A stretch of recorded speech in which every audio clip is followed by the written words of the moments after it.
3 মাস পর আবারও আন্তর্জাতিক ক্রিকেটে ফিরেছে বাংলাদেশ।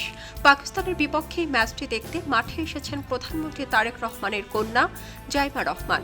আজ মিরপুরে শেরেবাংলা ক্রিকেট স্টেডিয়ামে পাকিস্তানের বিপক্ষে 3 ম্যাচের ওয়ানডে সিরিজের প্রথমটিতে মাঠে নেমেছে বাংলাদেশ। ম্যাচটি শুরু হয়েছে দুপুর 2টা 15 মিনিটে।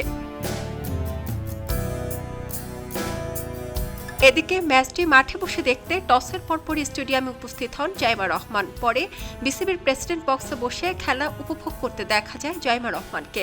এর আগে তিনি মাঠে পৌঁছলে তাকে বরণ করেন ক্রীড়া প্রতিমন্ত্রী আমিনুল হক। নতুন সরকারের দায়িত্ব নেওয়ার পর বাংলাদেশ ক্রিকেট দল আর মাঠে নামেনি। আজই প্রথম মাঠে নেমেছে। এদিকে বাংলাদেশ এই ম্যাচে টসে জিতেছে, পাকিস্তানকে পাঠিয়েছে ব্যাটিংয়ে। এই সিরিজে 2-1 বা 3-0 ব্যবধানে জয় পেলে আইসিসি ওয়ানডে র্যাঙ্কিংয়ে ওয়েস্ট ইন্ডিজকে টপকে নবম স্থানে উঠে আসবে বাংলাদেশ, যা 2027 বিশ্বকাপে সরাসরি খেলার যোগ্যতা অর্জনের দৌড়ে টাইগারদের অবস্থান উজ্জ্বল করবে। সারা জেরিন, খবরের কাগজ, স্পোর্টস। এলো খবরের কাগজ, নিখাত, নির্ভীক, নিরপেক্ষ।